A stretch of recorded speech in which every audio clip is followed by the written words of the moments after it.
코나투스 동그라미. 사물이 자기 존재를 보존하는 경향을 말한다.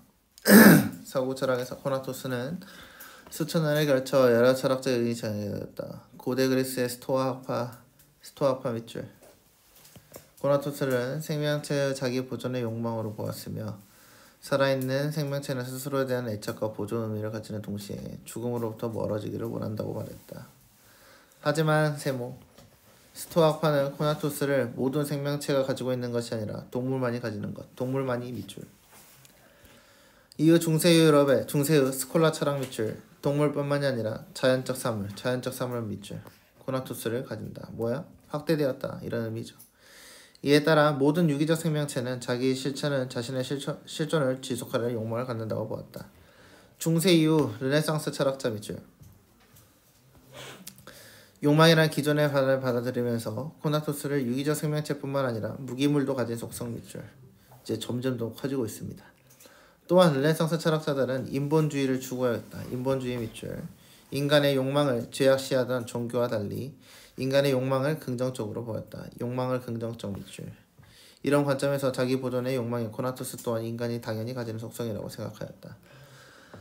자, 코나투스 설명할 때 처음에 스토아파는 뭐다? 동물만. 그 다음은 스콜라 철학에서는 동물뿐만 아니라 식물도, 그래서 모든 자연물이 가지고 있다. 그 다음에 르네상스에서는 생명이 있든 없든 상관없이 다 가진다 라고 이야기를 했고, 르네상스 철학자들은 인본주의, 그래서 욕망, 이 코나투스 자체가 긍정적이다 라고 이야기를 했습니다. 자기 보존이라는 욕망이라는 코나투스의 의미는 근대 철학자들에게도 이어졌다. 근대의 밑줄. 기존의 관점에 머무르는 것이 아니라 자연을 이해하는 데 밑줄. 그래서 차이점은 뭐다? 자연 이해하는 데 쓰인 것이 핵심이다 라고 보시면 되겠습니다. 무기물도 코나투스를 가지고 있다는 르네상스 시대의 인식을 이어받아 이를 물체의 운동에 적용하고자 한 것이다. 물체의 운동 밑줄. 자연을 이해하는 데 썼어. 이걸 어떻게? 물체의 운동에 적용하려고 했다. 데카르트 동그라미. 어떤 물체가 현재의 상태를 유지하고자 하는 속성을 코나투스에 의한 것이라고 보았다. 예를 들어 거기서 가로 열어 다른 외부적 힘이 간섭하지 않을 때 날아가는 공이 관성에 따라 동일한 방향으로 계속 운동하는 것을 방향과 운동량을 보존하려는 일종의 자기 보존 욕망에 해당한다고 하는 것이다. 가로 닫아. 이해됐죠?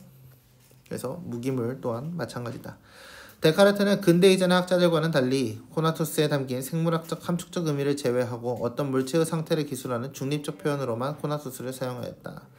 자, 거기 그 함축적 의미 제외 밑줄, 중립적 표현 밑줄. 홉스 동그라미. 자연의 이해를 위한 방법으로 코나투스를 활용하였다. 홉스는 코나투스를 인간이 알기 어려운 단위에서 벌어지는 물체의 운동이라고 했고, 우리가 관찰하는 모든 운동은 코나투스의 집합이라고 했다. 모든 운동 밑줄, 코나투스의 집합 밑줄. 홉스는 걷기나 말하기 같은 인간의 움직임도 코나투스에 의한 것으로 보았는데, 이러한 관점에 따르면 심장을 통한 혈액의 순환 등 인체의 자기 보존을 위한 생명운동 역시 코나투스에 의한 것이다.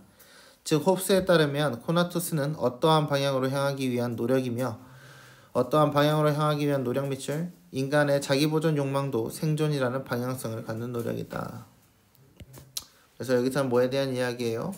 그 자연을 이해하는 데 받아들이는 그 물체의 운동에 적용하고자 싶어 했고, 데카르트는 관성의 법칙, 그래서 함축적 의미를 제외하고 중립적 표현으로만 코나투스를 사용했고요. 홉스는 뭐다? 모든 것이 다 코나투스다 라고 이야기를 했다라는 포인트입니다. 코나투스에 대한 가장 적극적 태도를 보인 근대적 철학자는 스피노자였다. 스피노자의 동그라미. 자, 지금 계속해서 뭐야? 철학가들의 이름이 나오고 있습니다. 스피노자 역시 다른 학자들과 마찬가지로 자기 보존을 위한 욕망이라는 관점에서 코나투스를 바라보았다. 스피노자에 따르면 실존하는 것은 신 또는 양태이다. 실존 밑줄, 신 또는 양태 밑줄. 스피노자가 말하는 신은 종교에서 말하는 인격적이거나 정신적 존재가 아니라 우리가 살고 있는 자연 그 자체 밑줄. 무한한 속성을 지닌 무한한 속성 밑줄, 유일한 실체이다. 실체의 여러 속성의 유한한 형태로 나타난 모습이 양태이며 양태의 밑줄. 이거 그래서 신과 양태는 뭔지 알지? 이데아계와 현실계, 현상계, 이거에 대한 이야기죠. 스피노자는 코나투스를 모든 양태가 자신이 보존하려는 성향이라고 보았다. 모든 양태 밑줄, 자신 보존 성향 밑줄. 코나투스는 사물의 본질 그 자체이기 때문에 사물의 본질 그 자체 밑줄. 의도적이거나 지향적인 성격을 갖지 않고 코나투스가 없다면 양태는 본질을 잃어버리는 것이다. 본질을 잃어버리는 것 밑줄. 그래서 자신의 존재를 보존할 수 없는 것이다 라고 이야기를 하고 있습니다. 야, 그럼 봐봐. 홉스는 뭐였어? 홉스는 모든 생명 활동이 그냥 코나투스다 라고 설명을 했고, 스피노자는 뭐다? 그 코나투스 자체가 어떻게 보면 하나의 실체다 라고 이야기를 하고 있어요. 아주 본질적인 것이라고 이야기를 하고 있던 거죠. 스피노자는 유기체뿐만이 아니라 모든 무기물도 양태에 해당하므로, 그래서 이데아계에 있는 것을 가져왔다라는 의미이기 때문에 자신의 본질을 유지하는 성향을 보인다고 하였지만, 인간의 코나투스는 다른 사물들의 코나투스와는 다르게 의도적이거나 지향적인 성격, 의도적이거나 지향적 성격 밑줄. 이게 바로 뭐다? 인간 중심적 사고에 의한 것이다 라고 생각을 하시면 편하겠습니다. 스피노자는 인간의 코나투스를 나누어 설명했는데, 자신의 존재를 유지하려는 노력이 정신의 측면에서만 표현되는 코나투스를 의지라고 보였고, 의지의 동그라미, 정신과 신체에서 동시에 표현되는 코나투스를 욕구라고 했다. 욕구 동그라미. 그러면 의지는 뭐다? 정신의 측면 밑줄. 욕구는 뭐다? 정신과 신체에서 동시 표현이 욕구다라고 확인하고 있습니다. 스피노자는 욕구가 인간의 본질이라고 말하였고, 이는 욕구가 곧 본능적으로 자신의 존재를 유지하려는 노력이라는 것을 의미한다. 또한 인간이 본능적 차원에서만 머물지 않고 자기 보존에 노력을 의식하게 되는 것을 욕망이라고 하였다. 욕망의 동그라미. 자, 본능이 아니라 뭐다? 보존의 노력을 의식하게 되는 것. 거기도 밑줄 한번 칩시다. 자기 보존을 위한 노력이라는 점에서 욕구와 욕망은 동일하다고 볼 수 있지만, 욕구는 의식에 앞서는 것으로 인간의 본능적 활동에 해당할 수 있고요. 예를 들어 가로 열고, 신생아가 생존을 위해 본능적으로 엄마의 젖을 찾는 것은 욕구에 해당하는 거고요. 어린아이에게 어떤 음식을 주었을 때 거부하는 것은 의식에 의해서 나타나는 행위이므로 욕망에 해당하는 것이다. 생각을 했냐 안 했냐의 차이입니다. 이해되죠? 스피노자는 인간이 단순한 생존을 넘어서 더 나은 삶을 지속하고자 하는 욕망을 가진다고 보았고, 이를 위해 타인과의 공존이 필요하다. 타인과의 공존 필요 밑줄. 스피노자에 따르면 코나투스는 불변하는 실체가 아니라 실체가 여러 모습으로 나타나는 현실적 양태다. 코나투스 밑줄. 실체가 여러 모습 밑줄. 현실적 양태. 따라서 코나투스는 타인과 관계 속에서 변화가 가능하다. 변화 가능 밑줄. 인간은 타인과 관계를 맺으면서 어떠한 자극을 받게 되고, 이는 인간의 정신과 육체를 변화를 주게 된다. 스피노자는 이러한 자극과 변화의 과정이 기쁨과 슬픔이라는 두 가지 원초적 감정, 기쁨과 슬픔이라는 두 가지 원초적 감정 밑줄. 기쁨이 나타나면 코나투스가 증가하고, 기쁨 밑줄, 코나투스 증가 밑줄, 슬픔 밑줄, 코나투스 감소 밑줄. 인간은 코나투스의 증가를 지향하는 쪽으로 기쁨을 향하여 행동한다는 것이다. 한편 인간은 코나투스를 감소시키는 타인과의 관계를 맺기도 하는데, 이는 왜곡된 욕망으로 인해서 발생한다. 그러면 슬픔이 나타나는 것은 바로 뭐 때문이다? 왜곡된 욕망 때문이다 라고 이어주시면 되겠습니다. 하지만 스피노자는 타인과의 관계를 부정하지 않는다. 타인과의 관계 속에서 잘못된 인식을 수정할 수 있고 결국 코나투스의 증가로 이어질 수 있다는 것이다. 그래서 일시적인 슬픔은 존재하지만 결국은 기쁨을 향해 간다라는 이야기고요. 이러한 관점을 바탕으로 스피노자는 인간의 기쁨을 지향해야 한다고 말하며 타인과 함께 기쁨을 증가시킬 수 있는 공동체의 필요성을 주장하였다. 그래서 코나투스 증가를 위한 노력이 공동체의 필요하다라고 이야기를 하고 있습니다. 윗글의 전개 방식으로 가장 적절한 것은 통시적 관점으로 중심 화제에 대한 여러 견해를 통시적 관점 밑줄. 통시적 관점이 뭐니? 시간이 따라. 그치? 시대의 흐름에 따라서 이야기를 했습니다. 그래서 이 글도 마찬가지지. 어땠어? 앞에 고대서부터 르네상스, 근대로 넘어왔죠? 그렇기 때문에 답은 1번이 되어야겠습니다. 상반된 견해, 대조 이런 거 없었죠. 서로 반대되는 거 없었고요. 그 진화에 대한 이야기였죠. 각각의 그 관점이 진화해 왔다 이런 이야기였고요. 특정한 용어의 어원을 소개했다. 그러면 코나투스의 어원을 소개했었는데 어원 설명했나? 그런 거 없었죠. 그래서 제껴야 되고요. 중심 화제를 여러 하위 항목으로 분류하면 각각의 장단점이 있었나요? 없었죠. 그리고 하위 항목도 없었습니다. 상위 개념이 없었어요. 현실에서 나타나는 구체적인 사례를 바탕으로 중심 화제가 이론적 한계를 제시하고 있다. 사례가 있긴 했어. 그치? 예를 들어 설명했으니까. 근데 이론적 한계를 제시했다. 이 말은 뭐가 있어야 돼? 단점에 대한 이야기가 있었어야 된다라고 보기 때문에 답은 1번입니다. 코나투스에 대한 설명으로 적절하지 않은 것은 스토아 학파 밑줄 코나투스를 식물이 아닌 동물만이 가질 수 있는 특성이다. 맞는 말이지. 그 다음에 코나투스를 사물이 가지는 자기 보존의 욕망이라고 반 점은 근대에도 이어졌다. 앞에서 계속 계승했다라고 했으니까 얘도 맞는 말입니다.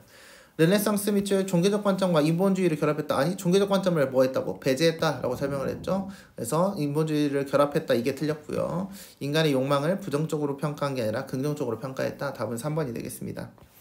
근대로 접어들면서 코나투스는 근대 밑줄 기존의 관점에 머무르지 않고 맞는 말이지 발전해서 자연현상을 설명하기 위한 거 아까 설명하기 위한 걸 바탕으로 했다라고 설명을 했으니까 맞는 말이고요. 근대로 접어들면서 코나투스는 자기 보존의 욕망을 뿐만 아니라 사회적 관계 형성을 뒷받침한다. 그래서 아까 뭐였어요? 공동체의 필요성에 대한 이야기를 했다라고 보시면 되겠습니다. 3번이었네요. 근데요 철학자들에 대한 설명으로 적절하지 않은 것은 데카르트 밑줄 물체와 관성에 의해 관성 밑줄 그래서 코나투스 때문이다. 아까 설명했죠. 예를 들어서 설명을 했습니다. 홉스는 매우 작은 단위에서 벌어지는 물체의 운동이 모여 인간의 행동을 이룬다고 보았다. 이것도 맞는 말이 되겠죠. 홉스는 코나투스에 담긴 생물학적 함축적 의미를 제외하고 물체의 상태를 기술하는 중립적인 표현으로만 코나투스를 사용했다. 이거 홉스가 아니라 누구였어? 데카르트에 대한 설명이었죠. 그래서 답은 3번이 되겠습니다. 스피노자는 신에 대한 기존의 종교와 다른 관점을 제시하며 신이 그 인격을 가진 존재가 아니라 뭐다? 사물의 본질 그 자체 그거에 대한 이야기다. 실체에 대한 이야기였다라고 했으니까 맞는 말이죠.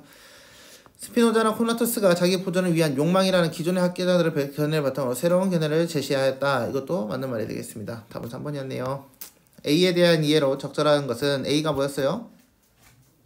A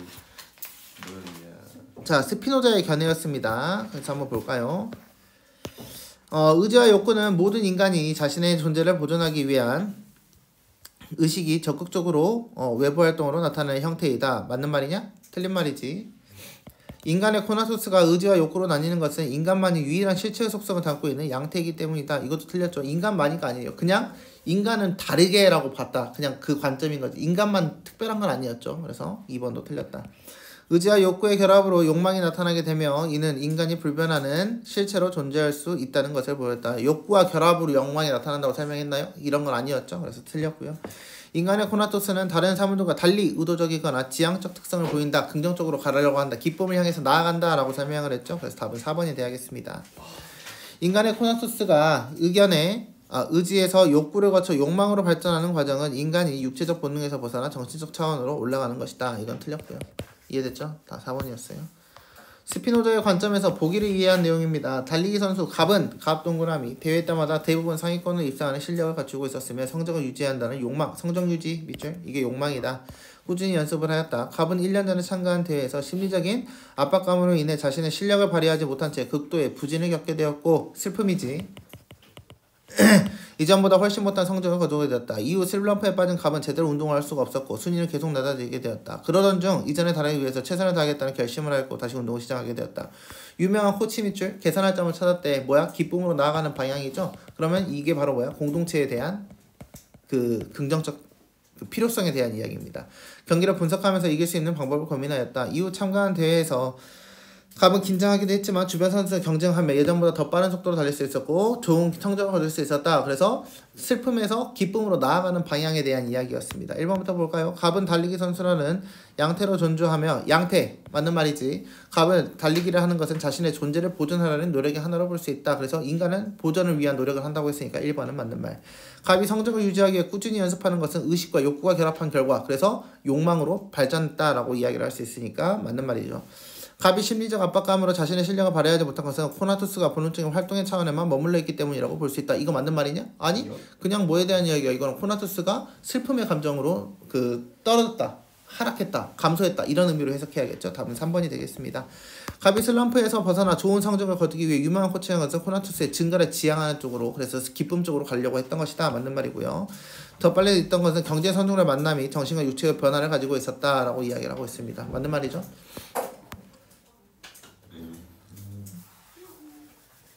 A에서 E와 바꿔쓰기에 적절하지 않은 것은 A 봅시다. 갈망. 여기 5번에 1번에 갈망은 목마를 갈자야. 그래서 뭔가 간절히 원한다 이런 의미이기 때문에 A 원한다 맞는 말이고요. B 봅시다. B가 뭐야? 활용하면서인가? 받아들이다지. 받아들이면 수용한다의 의미여야지. 활용한다는 뭐야? 그걸 가지고 그걸 바탕으로 다른 걸 만들어낸다 이런 의미죠. 그래서 답은 2번이 돼야겠습니다.